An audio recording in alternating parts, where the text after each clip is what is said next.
Welcome to Supernatural Circumstances, the podcast where I take you down the rabbit hole into the fantastic world of the strange, the paranormal, and the unknown. I'm Morgan Knudsen. Come along with me on this week's adventure. And the big topic in the news over the last number of weeks has been, well, you guessed it, Disclosure Day.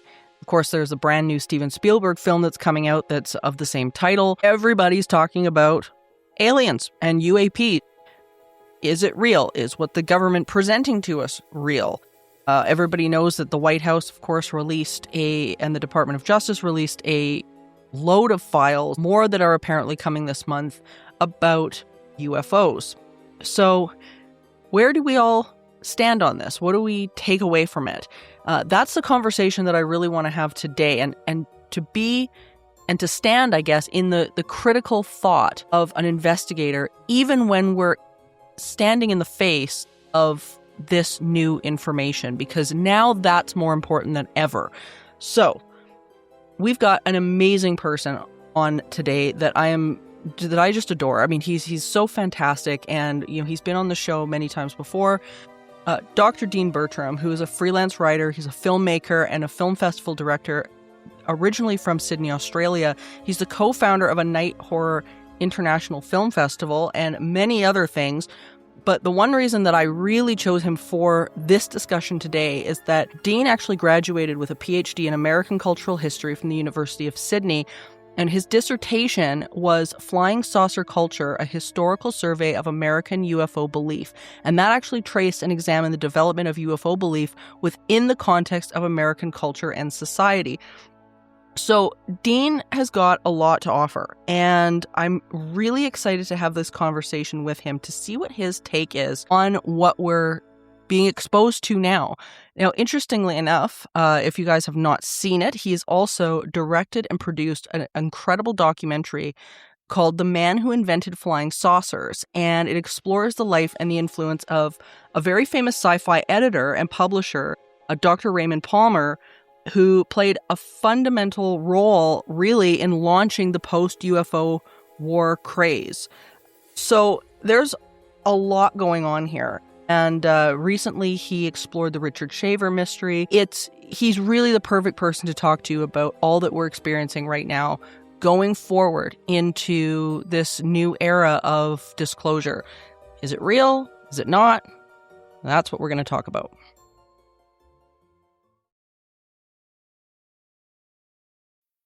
You always want the best for your family, and that means only Eggland's Best Eggs in your kitchen. Compared to ordinary eggs, Eggland's Best Eggs contain 6 times more vitamin D, 25% less saturated fat, more than double the omega-3s, 10 times more vitamin E, and more than double the vitamin B12. So why give your family less when they can have the best? Add Eggland's Best Superior Nutrition to your next grocery list. Better taste, better nutrition, better eggs.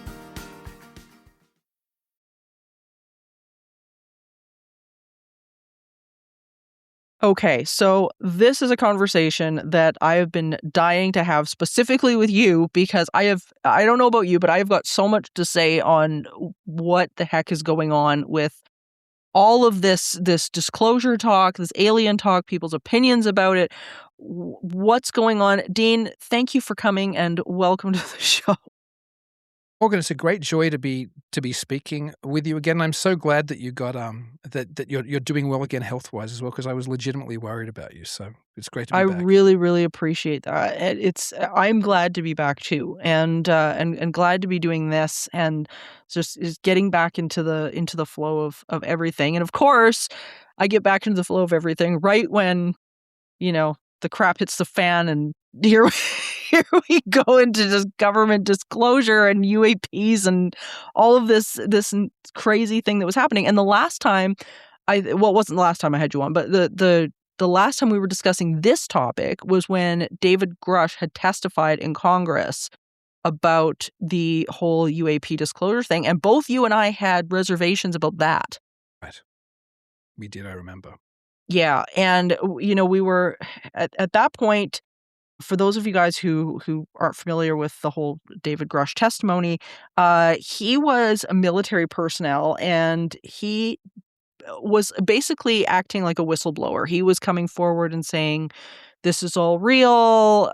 He was making a lot of what sounded like confessions of new information, but then when we broke it down, it really wasn't. There really wasn't a lot of new information that was coming out. It was a lot of safe comments about the UAPs and the discovery. Of course, I think the big conversation at that point was this discovery of bodies, and I can't remember how they phrased it, but it was.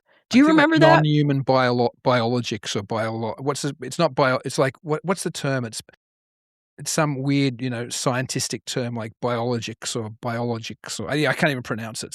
I can't even remember. I should say I can't pronounce it. I can't remember what the term is, but it's essentially saying non-human biological samples, which can mean a whole lot of different things, of course. Yeah, and of course everybody sort of jumped on board with the idea that he was talking about alien bodies, and because that's how he kind of sold this. And you and I both had a lot of reservations about that testimony, and if anybody's interested, go back in the show list because we did 2 episodes on it. Now in September of 2025, the House Oversight Committee Task Force on Government Secrets, they held a UAP focused hearing featuring military witnesses. And then in 2026, there was congressional investigators that continued requesting records and videos and so on and so forth. And now it seems like Congress is treating this issue more seriously. What's your take on what's going on right now? Gosh, it's a difficult place or a difficult area to talk about with any accuracy because it's very difficult for us to know what the reality behind a potential disclosure is or not. I'm always very suspicious. I think at the most simple level, everybody should be very suspicious. And perhaps the people who should be more suspicious than anybody else are the people who consider themselves ufologists or people within the UFO community. Because if your narrative has told you that for whatever reason you can't trust the government since 1947 on the issue of flying saucers, the fact that you would be eager for the government to tell you the truth about flying saucers or UFOs or UAPs now seems to me to be a very naive way of approaching it. Like you didn't trust them for almost 80 years and now all you want them to do is essentially tell you what you already believe. Yeah. Disclosure isn't, I don't think almost anybody in the UFO community who believes the traditional, Roswell onwards narrative, which didn't even start in 47. This is a narrative which took a long time to build historically and became the predominant narrative of ufology in the 80s going into the 90s. In other words, the fact that there was a Roswell crash and the government had bodies and the government was in some type of secret treaty deal with extraterrestrials and there were abductions and there was back engineering or reverse engineering of all these, recovered UFO crafts. All of this stuff was a fairly new, or well, it seems to me new because I was interested in it then. But it's something which really sprung up about halfway through the history of ufology.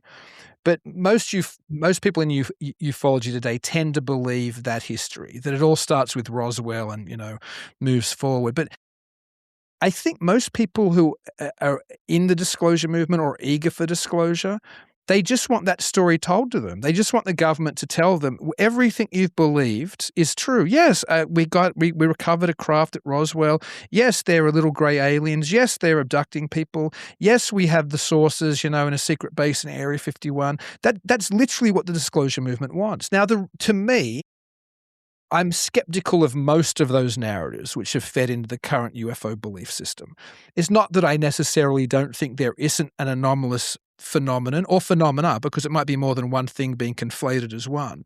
It's not that I doubt that people are having all kinds of experiences, everything from sighting objects in the sky that they can't explain to having encounters with beings or intelligences which don't seem to be human. I don't doubt that. What I doubt is a history which is, we could talk about forever how it formed, but there are all kinds of reasons to be suspicious of the traditional historical narrative that UFO believers and many ufologists have written about or believed or subscribed to. So my problem with the disclosure movement is I can't see them really wanting to find out the truth about what UFOs are. What they want is, again, to be validated for what they already believe. And that assumes a lot of things. It assumes, for starters, that your narrative is historically correct. Right. So you already know what the government are going to tell you if you buy into that. They're going to tell us that they have sources that they captured at Roswell. I already know that. But let's just assume for a minute that historical narrative is incorrect. And worse still, and we could certainly get into this at some length, that much of that historical narrative was probably created intentionally and likely by various intelligence departments within the US military, right? Or in the US intelligence services. So if that's the case, and if the government might have, or parts of the government might have, because the government isn't this one big block like we like to think of it, it's all these different agencies often working, with very different motivations. And even within some agencies, there's different motivations, right? So, but just to assume that your narrative is correct and that you're going to hear your narrative back, to me is problematic because I don't believe that narrative. I have no reason to believe that narrative. So that makes me even think, does the government really have anything it can tell me? If it didn't just imagine for a minute, if it didn't catch a down saucer in 1947, if there was no ET human alliance like it's talked about, if there is no definite proof of physical alien abduction, although I do think people have experiences, then what's the government got to tell us anyway? It's certainly not going to, if it tells you your narrative, and I'm not saying yours, Morgan, but a ufologist narrative who believes that kind of, quick wrap up that I did, if it tells you that, then I don't think you're being told the truth anyway. You're just being reiterated the same message which was sent to you in the MJ-12 documents, which we know was a fabrication, in the Paul Benowitz affair that we know was a fabrication, in the initial Roswell book, which was written, or at least one of the authors we knew was an Air Force intelligence asset. William Moore confessed that he was, right? Right. So you're just being fed back the narrative which the US government started to popularize in the late 70s throughout the 80s anyway.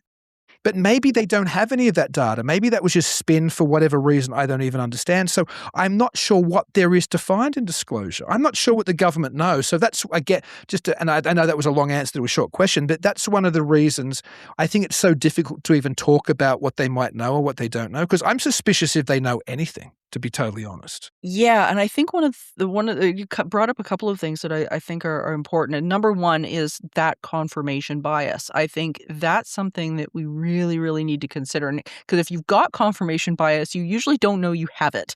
You're willing to dig your heels in and kind of accept the narrative that's being presented if it's agreeable to what your belief structure is. So there's the psychology there of confirmation bias. And the other thing that I wanted to touch on, that you made a really good point there, which is not only is the government broken up into different segments, but it's also broken up into different levels. And I think that's one thing that people really need to consider, is that not only are we dealing with different segments of disclosure, maybe one agency knows something that another doesn't, but there's levels upon levels upon levels within those agencies.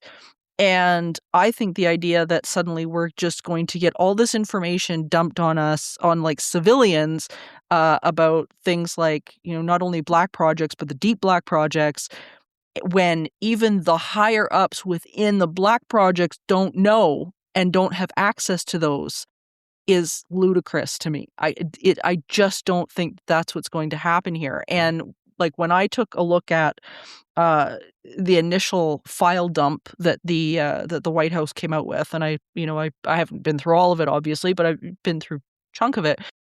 I'm not seeing anything past what you or I would have discovered if we just did some research. Is that what you've found also? Absolutely. In fact, there's lots of things in there we can touch on very quickly. The NASA photographs, which were meant to be this incredible revelation, were lower res versions of photos you can already get on, public university websites. And the images that some people were saying, well, there's an anomalous light in the sky in this photo on the moon. In the higher res photos, and if somebody who actually knows what they're talking about analyzes, I was watching a podcast the other day, which was very good, and one of the analysts his background was just in analyzing literally astrophysics type photos and, astronaut type photos and NASA mission photos. He'd already seen them all. And he said, well, that light in the sky, let's zoom in. And now let's zoom down to the crater in the moon right next to the astronaut's foot. Oh, it's an identical light there. and let's zoom over to the film on the side of it where, it's actually the strips of the film. Oh, there's an identical light there too. It's just a film emulsion error. So, of course, if you've got this big black sky taking up half of the thing and there's a weird light, but you can also find an identical light in the crater next to the astronaut's foot and over in the side of the film itself, then it's probably a film emulsion. So all of that, all the NASA photography was a nothing anyway, because it had already all been released and there was nothing there. And then much of the documents had already been released, admittedly some of them in redacted form. There was nothing new there. The videos that were released, unlike those Tic Tac videos, which blew up, the conversation in 2017, these videos didn't have any of the actual the data specs on the screen. Like normally when you look at a military camera, it's got like, all this, the velocity, the plane was traveling, the time of day, all these different statistics. They were all erased. And things which the media obviously jumped on because they looked impressive, most noticeably the alleged star in the sky. Like there's this thing which looks like a diamond or a star. A star is the wrong expression. It looks like a big diamond floating in the sky. And people were going, what was? That's not ours. Well, again, I was lucky enough to watch the podcast, even though I was already suspicious of the guy who this is literally his bread and butter, analyzing things like that. And he's now going, there's no doubt that that's just the afterburner of a jet that's being followed. Like it's just a camera anomaly. Like if you hold your iPhone camera up to a bright light, you'll get lines going out vertically, diagonally, horizontally. This is just the type of the FLIR imagery capturing something even more distinctly. So you're not what you're seeing and you think is actually something that looks like this weird diamond or Christmas tree ornament. That's literally just an anomaly of the camera being overexposed to afterburner from behind. And he went through multiple videos, and none of them, which were being analyzed, were anything impressive. So again, the data drop has been a nothing. I'll just quickly, because it interests me, what I find fascinating in the data drop was references to Raymond Palmer and Richard Shaver, who I've obviously been making a documentary film about for some time. And the funniest one is, and we probably don't have time to talk about the Shaver mystery, but we've talked about it on your show before, is the FBI got an anomalous, not an anomalous, it was anomalous, but an anonymous telegram. Or it was the Department of Defense or the Army back in the day. I can't remember which department now. It got pushed back and forth between the two anyway, of somebody saying regarding a UFO sighting in a Chicago or an Illinois area where Richard Shaver was living at the time. And this is in the first UFO document drop, saying you should investigate Richard Shaver. He might know about these sources. He lives near there. And of course, the great irony is, and the FBI stayed in the file. So they literally, I think, goes back between the military and the FBI, this anonymous telegram, and then the FBI go and they interview Shaver, and they come back with the conclusion, this whole flying saucer thing seems like it might have been invented by Richard Shaver and Raymond Palmer to sell their magazines and their stories. And probably no truer words have ever been said, at least to the extent that Palmer and Shaver had laid all of this belief system. Yeah. So reading that in the first, and I was already aware of the document. I'd seen it in unredacted. I'd seen a redacted version before, but to see it unredacted was a lot of fun to read that. That was great. Oh my gosh, it's funny, like when you dig into some of this stuff, just even what you're describing is really basic stuff in paranormal research that if you're a good investigator, this is what you're looking to debunk. If you get a photo that somebody's claiming there's a ghost in it or whatever, the first thing you're looking for is things like light anomalies, reflective surfaces, how is the camera skewing the image, creating something else, all sorts of different things that you're looking at just as a basic researcher, sort of picking this stuff apart. And I think what you're really bringing up here too is just how deep our confirmation bias really can be if we really, really, really, really want something. Because I know, in this particular instance, and just for the audience, the Pentagon's AARO has been continuously investigating UAP reports, and they've been one of the major groups releasing this information. So that's the All Domain Anomaly Resolution Office, for those who don't know. And they state that their official statement was that they had examined thousands of these cases. They continue to receive reports. It's been sponsoring the scientific workshops focused on UAP data collection and so on and so forth. But never, at least from what I can see, have they ever found evidence of extraterrestrial crafts. They're not stating that. Right. From what I can deduce from it. And I mean, and just for the audience, I mean, I definitely believe there's anomalous things out there and crafts out there and stuff like that. I am a believer in aliens and things like that. There's no way to me that we're by ourselves in this universe. But I think what Dean and I are trying to get across is the fact that we have to be really, really careful about any sort of narrative that sounds so fantastic without really sort of taking a step back and remembering how to investigate what we're being presented. And just even the little things, Dean, like what you're talking about with these photos. Yeah, I think that most people won't bother to take the time to get to do that additional research. We were talking before the show about generations of people that are kind of dependent upon the mainstream media for their news, and they believe what they see. So if they see a Fox News report talking about this miraculous Christmas tree-like ornament in the sky, or a CNN report saying the same thing, they'll go, wow, there really is something in these new videos. This is extravagant, or extraordinary. But if you go and you research it and you think about it and you talk or listen to people who actually do the analysis of this type of imagery for a living, then you realize it isn't really anything anomalous at all. The problem's already been solved. But because of the way that most people today, including myself, including all of us, I just happen to have more of an interest in the UFO topic, so I probably dig deeper than I might in another story. But we're all used to hearing these sound bites, and that the media is going to choose things which are super sensational to put on the screen and focus in on things which fit, and that doesn't mean even anything conspiratorial. It just means a news director wants to show something cool on the nightly news, which is going to make people keep watching for the next 30 seconds instead of changing over to, I don't know, a soap opera or the wrestling or another news channel, right? So I don't think a lot of this even needs a conspiratorial bent to explain it. It almost needs, and I know this is your wheelhouse, it almost needs a psychological analysis to interpret how people perceive this, and not just people like at a grass level, like the news desk editor or the person who's in Washington being said, okay, get the UFO files out. They're looking for things to send out, right, in whatever department. Like, so a lot of this can be explained away, I think, and it doesn't mean that there isn't some government conspiracy. It doesn't mean there isn't, but a lot of this stuff can just be explained away, I think, psychologically, to be honest. Yeah, what I think is interesting too is what hasn't been said in some of these files. Like, for example, the alien bodies question.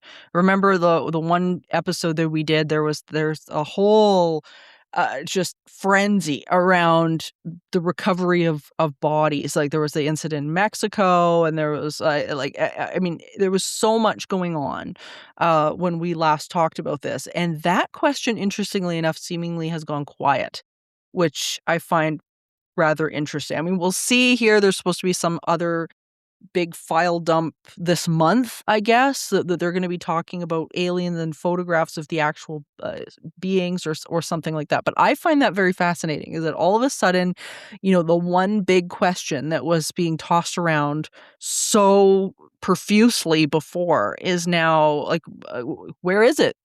Like, where is it? I mean, you've still got certain whistleblowers that are talking about it, like I think Dr. Stephen Greer's talking about it. And there's been a couple of, I think Bob Lazar talked about it. I haven't seen S4 yet, his documentary, but there was but there's been a few people that have talked about it, but there has been nobody in relation to the government disclosure itself that I've seen that has been aggressively addressing that question. Yeah, it'll be interesting if they get to it. Again, I don't think they have anything. But one of the early documents, which is in that first file dump, actually Yeah, I'm trying to remember who it was because it's a high up Air Force general from the time who actually I think's even talked about being a member of MJ-12 or certainly aware. And there's a memo from him going, well, until we get some type of one of these crafts crash, we're not going to know anything about them. And this is post Roswell, so he's either lying in an internal memo, and maybe a ufologist would say, well, yeah, he's lying, or that they really didn't know what was going on. And I think it's far more likely that they didn't know what was going on. That said, getting back to the Greer position and the talk of alien bodies that you were just mentioning, one of the things I've noticed, and I'm really curious just to see how this plays out as an observer, is something that was happening, and I might have mentioned it last time we were talking about disclosure, we were talking about the government hearings. It's something that my ear pricks up every time I hear, is multiple people within the disclosure movement. So Grush would be an example of that. People who were pushing really hard for it, like Tom DeLonge of To the Stars Academy, who used to be the front man of Blink-182 and is still the front man of Angels and Airwaves, has said it. Leslie Keane, one of the New York Times writers who wrote that original New York Times front page article in 2017, which kind of made this whole topic, media presentable, or at least it wasn't, an area of shame anymore. So Keane said it. Other journalists have said it who are observers on the sideline. Tucker Carlson certainly said it. And the list goes on and on. J.D. Vance, the Vice President of the United States, has said it. It keeps coming up again and again and again and again. And Hal Puthoff said it, who's another person who's, a big supposed insider disclosure guy. And there's even more, but we'll leave it at that for now.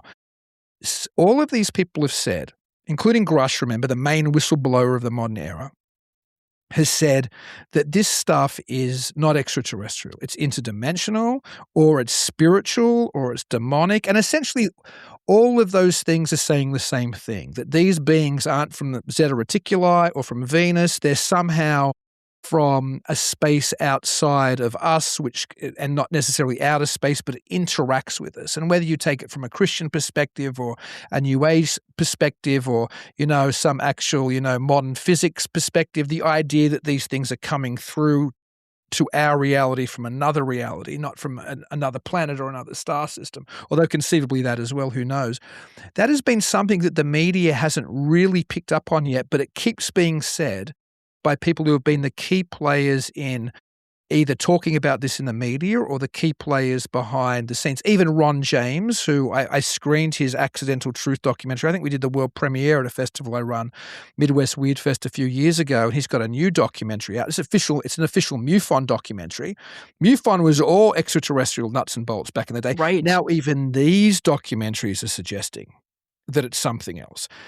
I don't know if that's caught on, though, outside of people who are either really paying attention or people who are the key players, because I'm curious to see how that will play out, because Donald Trump only the other day, the president was talking in some conference about, we've released all this stuff about extraterrestrial things and people are really interested in it. It's trending as number one. So Trump's still talking about it in an extraterrestrial way, even though Vance isn't talking about it in that way, for example.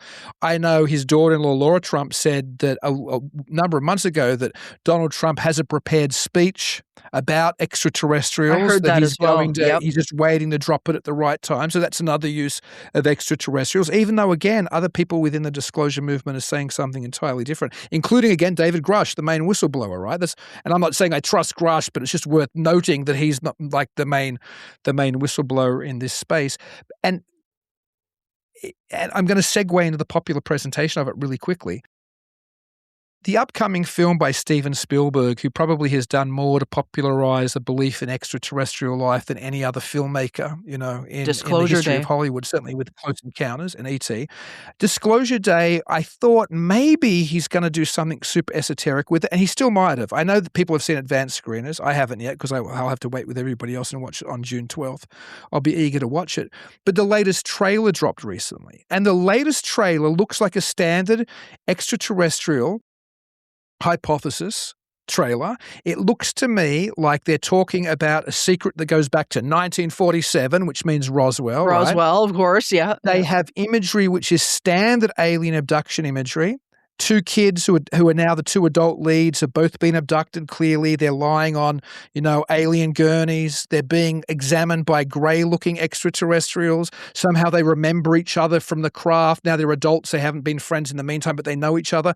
That story's been told in books from Whitley Strieber on down through various abductee people. I've met people who've told me that story. Oh, I knew him. I never knew him in my life, but I knew him from the craft when I was 10 or whatever. Right. These are standard interpretations of extraterrestrial alien abduction, the history I was talking about before about Roswell crashes. And so it seems to me that what Disclosure Day is going to continue that traditional ET popular presentation.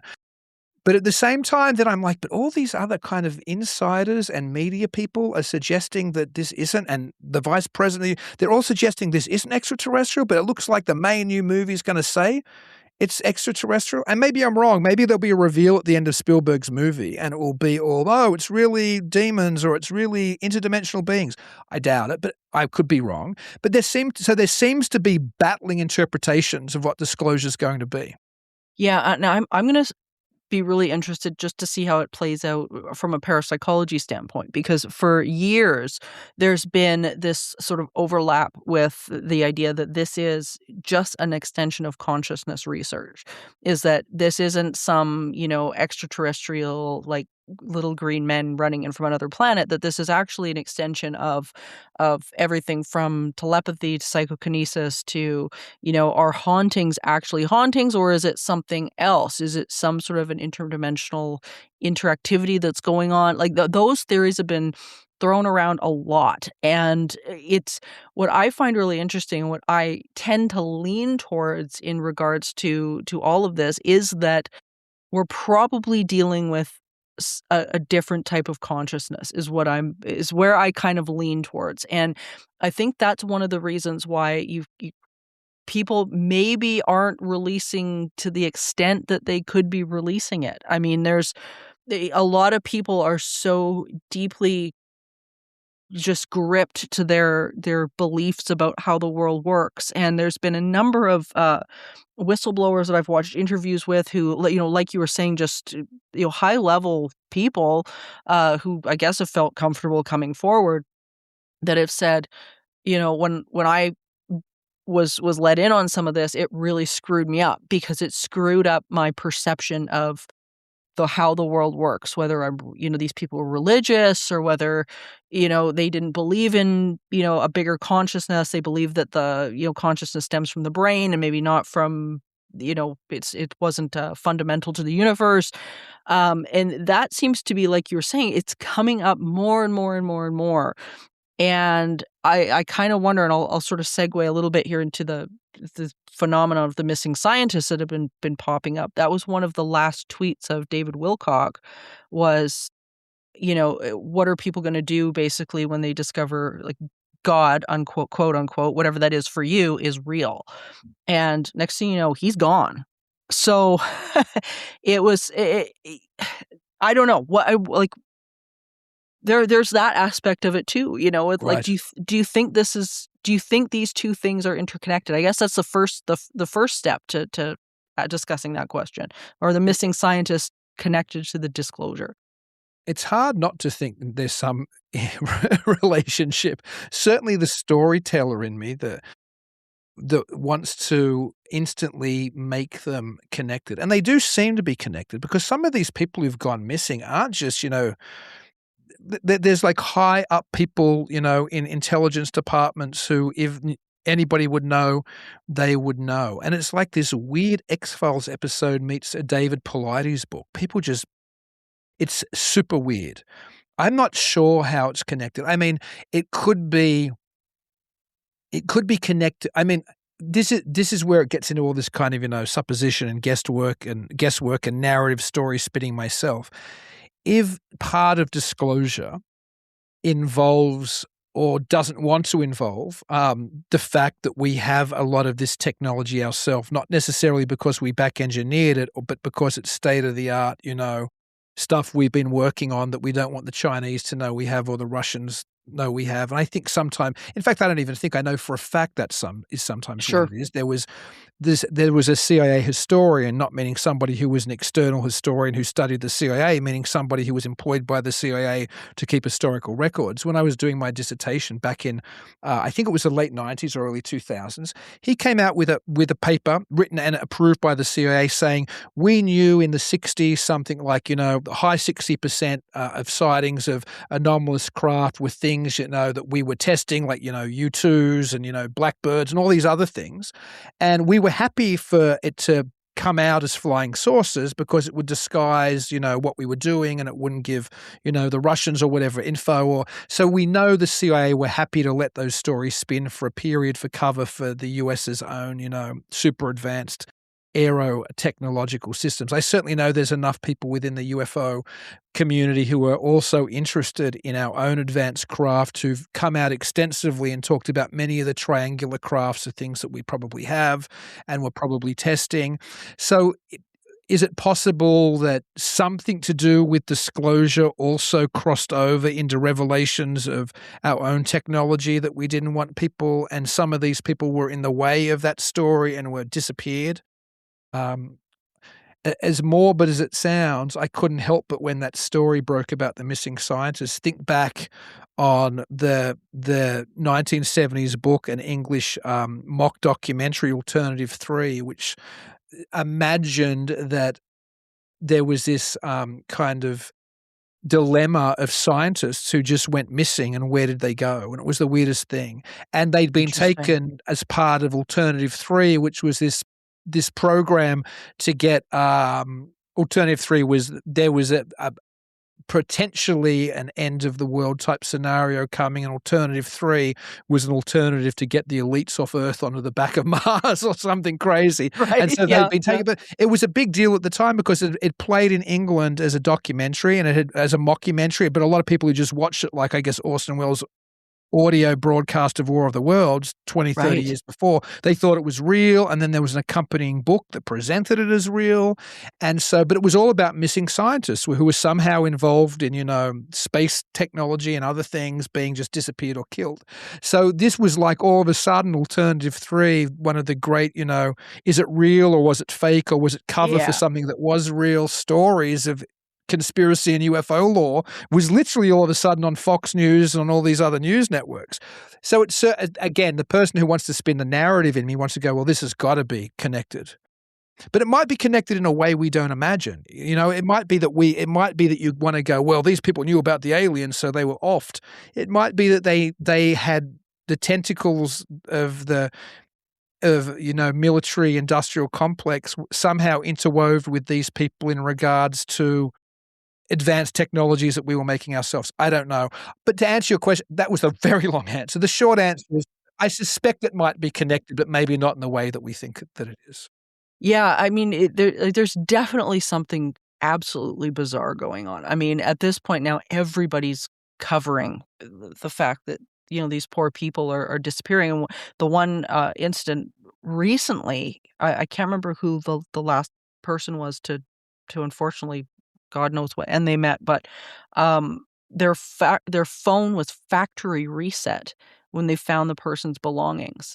And it was like, I mean, I don't know how to factory reset a phone, right? Like, I mean, so something's definitely up. And, you brought something up earlier, which I thought was really important, which is the David Paulides research into, of course, the missing 411, with these people that are just up and disappearing. I mean, it kind of opens up a whole other can of worms in relation to that when you're exploring all of these potential possibilities that there's government involvement or perhaps extraterrestrial involvement. I mean, it's that in and of itself is unnerving to think that all of this stuff is kind of interconnected.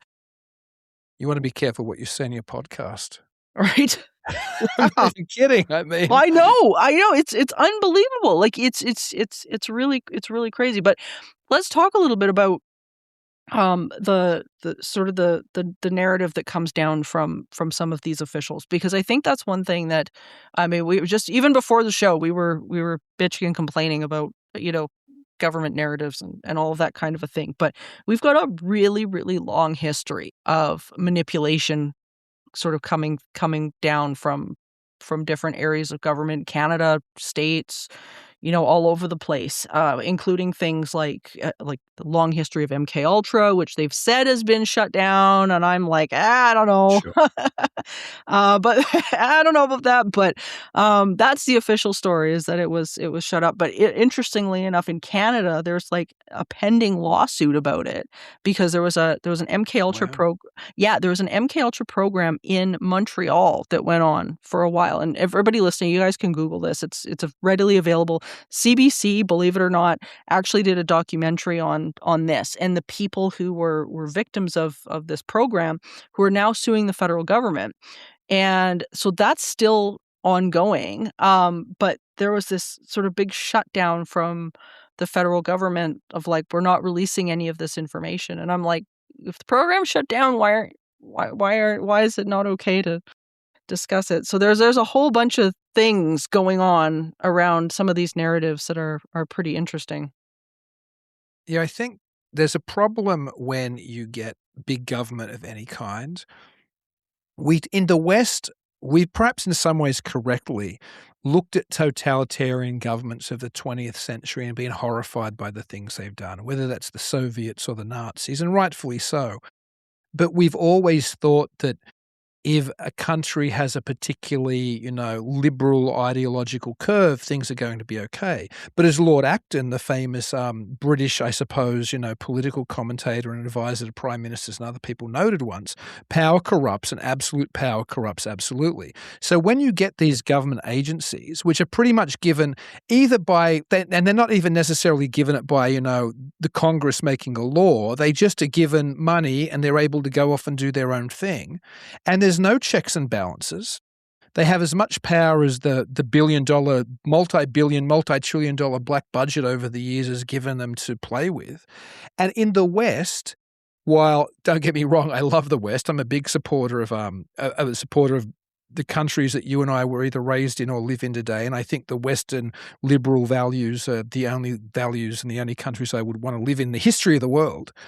But there's an incredibly dark history of governments in our countries doing, and that's a problem. We start saying governments because that's the term we have, but agencies within the government or subsections of the agencies within the government doing truly hideous things with taxpayer dollars. I mean, things which would be, you'd look at the Nazis or the Soviets and go, yeah, they do that, but we're never going to do that. But there's not oversight of these branches. The fact that we can't identify where billions of dollars of the black budget goes to. And if it lands in a department or a section of a department where the person at the head of that has all kinds of, sociopathic ideologies of his own, we end up with things we know happen. We know things like syphilis experiments happened. We know that MKUltra happened. We know that they go out and pump chemicals in towns and see what happened, and poison water supplies. And this sounds like something the Nazis would do. It was stuff we were doing in the West. And again, this in a way ties back to the story we were talking about disclosure. The fact that maybe that you haven't trusted your government or sections of your government since 1947, UFO community, I'm talking to you. You're right.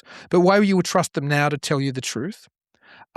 You're delusional. I think one thing I've heard talked about in the disclosure movement, which I think is probably accurate, one of the things is supposedly, and I don't believe this part, but I believe the connecting parts, is the US government and other foreign governments as well have all these relationships and interactions with corporations which are they themselves are the broader part of the umbrella of the military industrial complex. So you could list a bunch of, corporations in America that have been engaged in studying, aeronautics or other things, and that the secrets that we might be looking for might not lay within the purview of a government investigation. They might be in the vaults of a company or a contractor.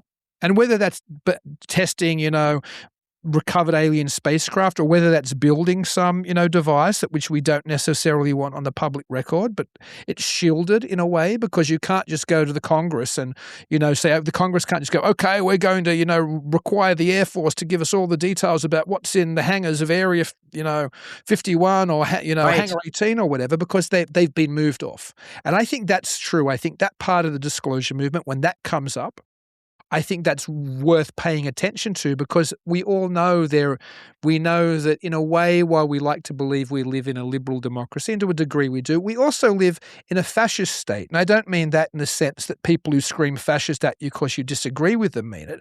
I mean in the traditional way that big corporations and big government are in bed together, and to keep the secrets out of the public record, you just make sure that your government contractors have them and they're not in the public record anymore.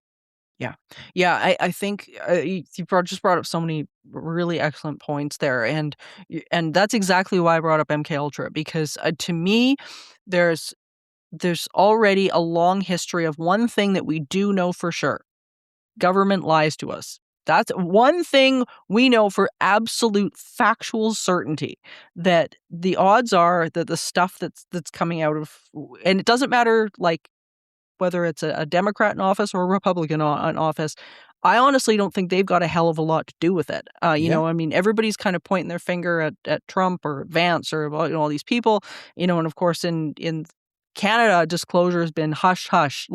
That's the other thing too, is that in Canada, there's nothing talked about here going on. That's all in the States right now, it's just another interesting point. As I say, the only thing that we seem to have going on here is this MKUltra lawsuit from Montreal. But otherwise, it's there's no talk of disclosure here at all.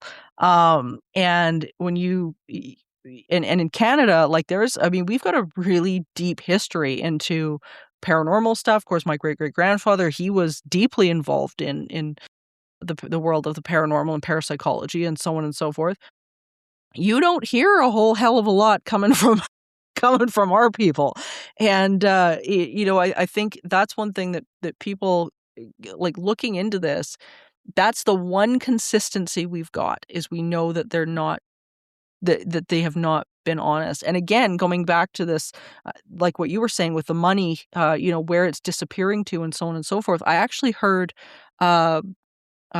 Stephen Greer talking about this on a podcast recently, and he said more often than not, I think he was using the example of the stealth bomber, and Right. he quoted a price for the stealth bomber, and then the bill that was given to the government, the taxpayers, and so on and so forth, was X amount of $1 billion more than what the plane cost. Gosh. So it was that money disappeared and then the plane got built, right? And so I think there's a lot of that. There's so much of that going on that I think, like you were saying, being disillusioned by the stuff that's just sort of being dumped in our lap. That's not the end result of this. What do you think people need to be asking themselves as this stuff is coming out? I think we've already touched on some of it. I think the first question is, do I trust the source that is telling me this anyway?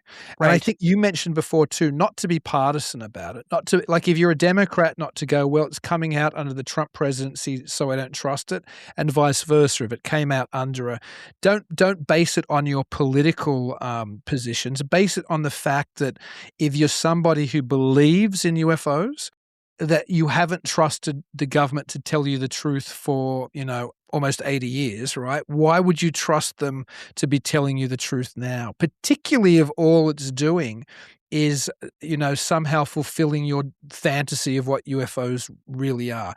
Be very conscious of what you're being told. Again, particularly if it fits the boxes which are already being ticked. I would say also, just generally, be conscious that even if an experiencer, even if you read a story of an experiencer having, and this is because experiencer tales are the bread and butter of, the paranormal Sure. and ufology. You don't have to disbelieve the experiencer to disbelieve what they perceive or what they are told. like I often use, and it's a ridiculous analogy, but I use it all the time. It's like if you were a little kid and you were playing outside of your house in the garden or in your yard, and a van pulled up, like a white creeper van, and out of the van went a man dressed like a clown and said, "Hey kid, I'm Funbo the Clown. I'm going to Disneyland. I've got puppies and candies in the back. Jump on in. It's going to be the party of your life," right? You'd be foolish if you were a little kid to jump in that van, number one. Hopefully your parents had warned you of strangers, number two. But if you jumped in that van, and Lord knows what would happen to you at the hands of Funbo, and you somehow either Funbo released you or you escaped, and you told your parents, "Funbo the Clown who lives in Disneyland kidnapped me and did horrible things to me," and then the parents told the police, "My kid said," or the police interviewed the kid, the police wouldn't start, looking in Disneyland for somebody called Funbo the Clown, right? They'd go, okay, clearly this predator was lying to the child, and they'd start looking at other, using other techniques to investigate. I think the problem we have is, while I want to believe the experiencer as well, and I've certainly talked to enough over the years who I don't think they are lying to me, so many of the things that they talk about are based upon the phenomenon, whatever it is, or the phenomena, whatever it is, whether they're encountering a Bigfoot or UFOs or aliens or a ghost, or assuming that they're being presented with the truth. And we have traditions culturally and historically where we know not to trust the other. And the greatest example is fairy faith in Ireland, where if you were in Ireland and you encountered the other, you'd already been taught, well, that fairy palace might really be a dank cave. That beautiful feast might really be a pile of manure. The gorgeous fairy maidens might really be old crones. But here we tend to live in a world where seeing is believing, right? So if somebody sees a grey alien, then it must have been a grey alien. If somebody sees a Bigfoot, it must have been a Bigfoot. But many of our older cultural traditions were far more careful as assuming that they were being told the truth. I'll say one more thing and then I'll throw it back to you. So that's something else I think people need to be aware of. The other thing is, and it's related, is when a witness that you trust, like an Air Force pilot, comes out and says, well, we were clocking this thing at Mach whatever and it was behaving in ways we could never explain, it's not one of ours.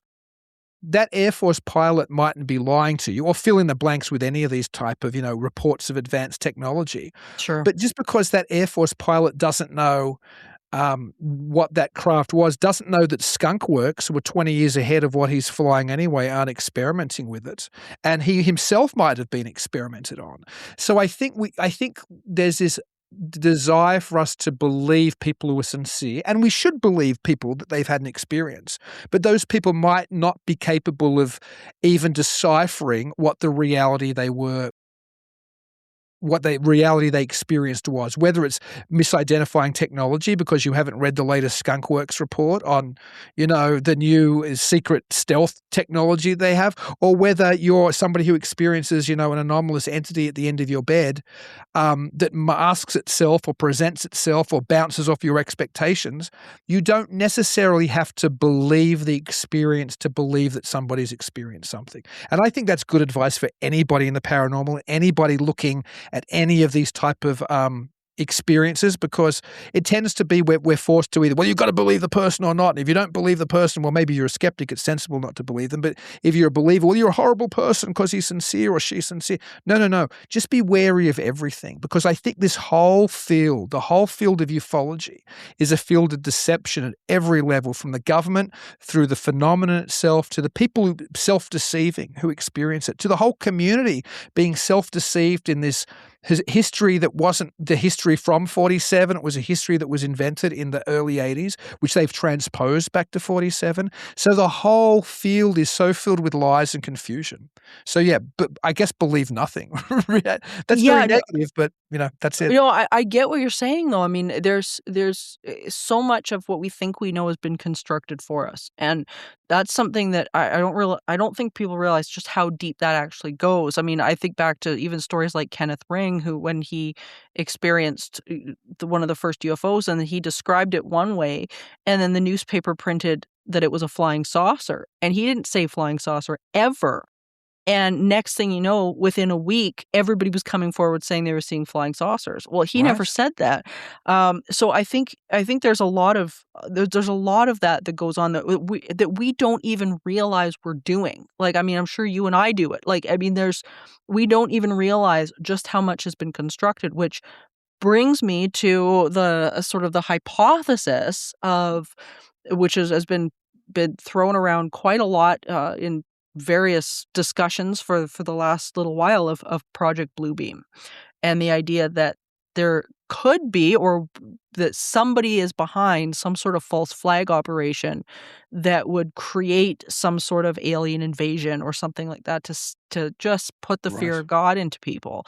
What's your take on Project Bluebeam? And just for the audience's of awareness, the idea of how Project Bluebeam has been discussed is that there could be a false flag event where the government basically manufactures some sort of alien invasion or alien encounter that promotes the idea that everybody should trust the government to get through whatever this horrific of so-called event is supposed to be. So what's your take on all of that?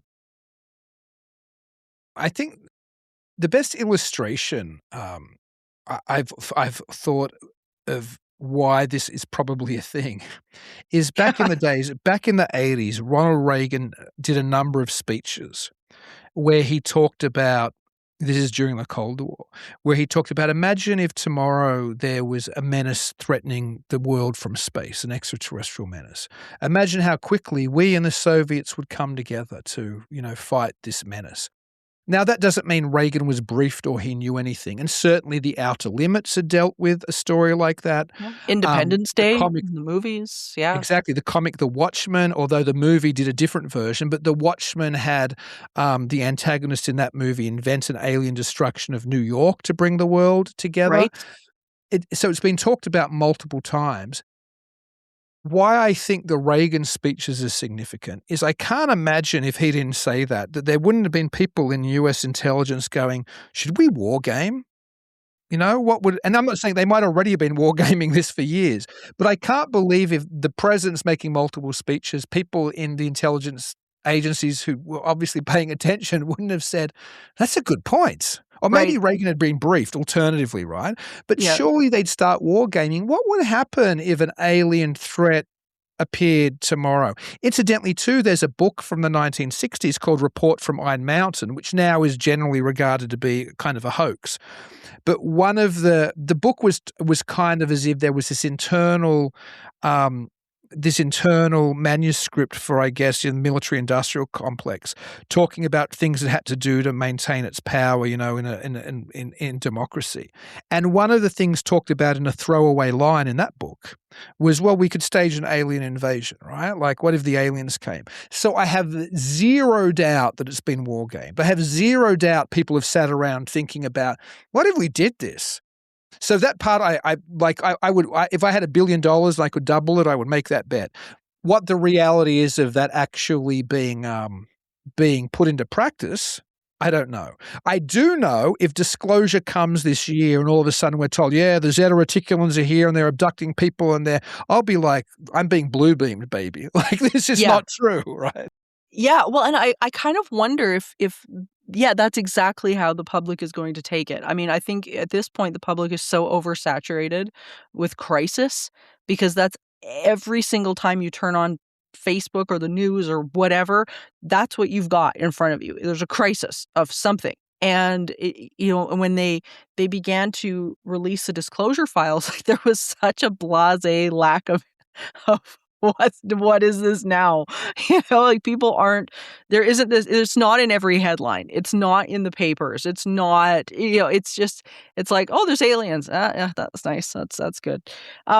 People are just kind of over it. And I kind of just, I wonder if Project Bluebeam, if that exists, if it went ahead, whether people would even notice, like, if they created some great big hologram of some alien ship in the sky, it was like, I feel like people would leave their house, wave at it, and go to work. Like, why are you guys here? Because, we don't want to be here. You want my job? I like, they're going to have this attitude of like, I don't know. I don't know how people would react to it now compared to say like 10 years ago. Jacques Vallée talked about that in some of his earlier books as well, if I recall. I think there was an incident in like a battle in World War One, like maybe at Mons or somewhere, where in the sky there are angels and these type of things. And I don't know if Vallée suggested that was a hologram or if he suggested that there'd be the potential to do that kind of thing to sway public belief. So again, I mean, I would be suspicious even of my own eyes, as ridiculous as that sounds, because we know now, and AI makes it, more difficult to tell when images are released now. And forget even AI, a good Photoshop job, which would probably be done, like if somebody was going to really fake something, they probably just wouldn't run an AI program. They'd probably use After Effects or, Photoshop or, even more advanced image manipulation software. So I think the days of accepting photos are out. And video have totally disappeared. And I think, though, as you were mentioning, the idea of, a mass holographic projection, that probably also means even what we see with our own eyes, not to mention if the type of advanced technology, which I think they probably have already, and when I say they, I mean our governments. If you saw something that looked like a saucer hovering the eye and then take off at ridiculous speed, it might even be a hologram. It might be, the next generation in, some, aeronautic technology we're unaware of. So maybe I should have added that one to the last one, as far as believing, don't believe anybody. Don't even believe yourself. That's a terrifying reality to live in, but that's the reality we live in. Yeah, it's been so disappointing for me as a researcher that, everybody's now pumping out AI photos of Bigfoot and Dogman and spirits and this, that, and the other thing because I mean, that photographic evidence used to be one of those things that we could not necessarily count on, but it was a tool that we could analyze. It was something we could break apart and work with. And I mean, Steph, my business partner, she and I mean, we spent so many hours, breaking apart things like video cameras, trying to figure out like, how are these cameras working compared to other cameras so we could understand different types of footage and all of that's gone. Like it's gone. And the magic of going, oh my God, I think this person might have caught something. That's disappeared. Like because we can't tell anymore. And it's just, I don't know. It makes me a little bit sad to think that that's, unless you got it yourself, Right. And you can say, like, I know I caught this. It might not be meaningful to anybody else, but I know I've caught this thing. That's, that's kind of all we've got. But anyway, this has been amazing.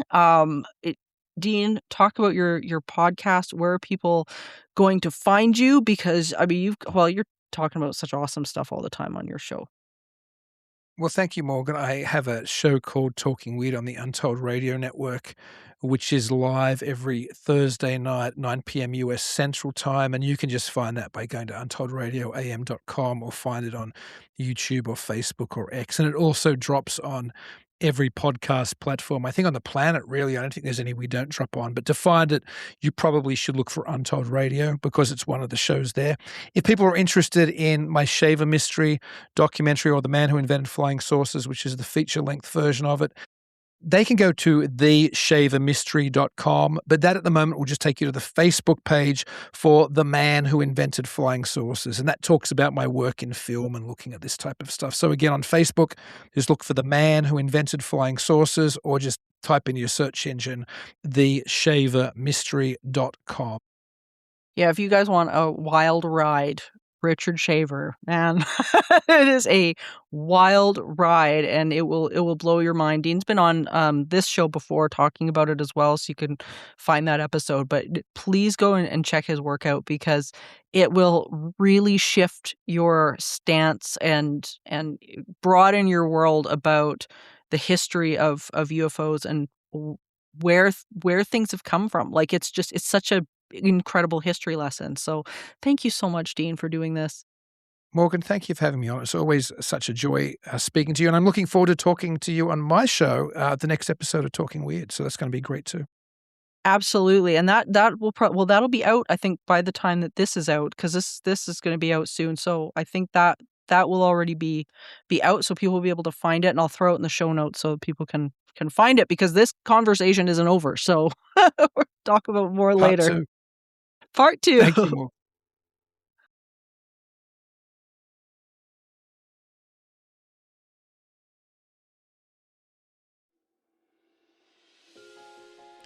I hope you guys really enjoyed that discussion, and I know it probably wasn't what you thought it was going to be.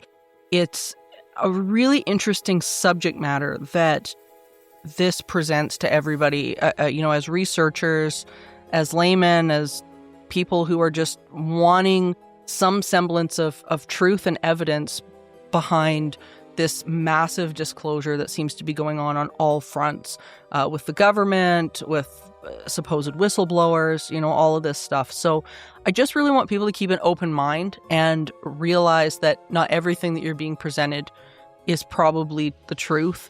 To examine this evidence, and not to say it isn't, but I think examine this evidence with the same critical eye that you would if you were being presented this information from, anybody else. Be an investigator.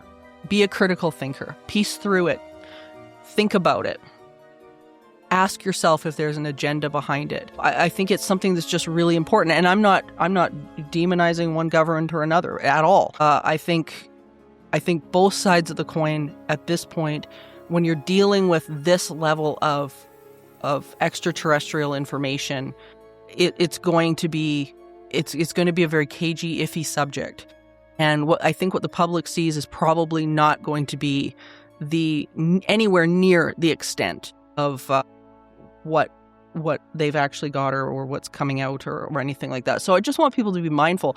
Now, this discussion actually continued on Dean Bertram's Talking Weird, which I've got the link there in the comments that you guys can go and actually watch that conversation, where we actually talk about consciousness and what they call CE5 contact. And CE5 contact is the idea that aliens aren't little green men, that they're actually perhaps consciousness or extensions of consciousness that anybody can tap into. It's a really, really interesting discussion. And I just had a blast on Dean's show. So, I mean, if you don't subscribe to Talking Weird, it's on the Untold Radio Network. Fantastic. He's got some incredible guests on, and our conversation was just so in-depth and cool. So check that out in the show notes. This has been awesome. Thank you guys so much for joining me on this eerie expedition, my dear listeners. And remember, there is no line between the natural and the supernatural. All is consciousness. Until next time, stay curious, friends.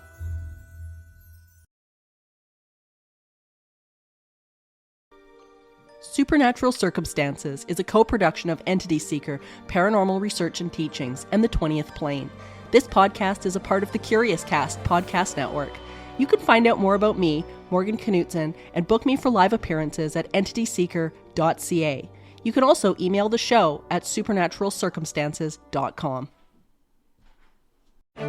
The world is changing. From the misuse of AI and the rise of deepfakes to the dangerous spread of misinformation, it's getting harder for Canadians to separate fact from fiction. That's why having a trustworthy news source is vital. At Global News, we're committed to objective journalism that cuts through the noise.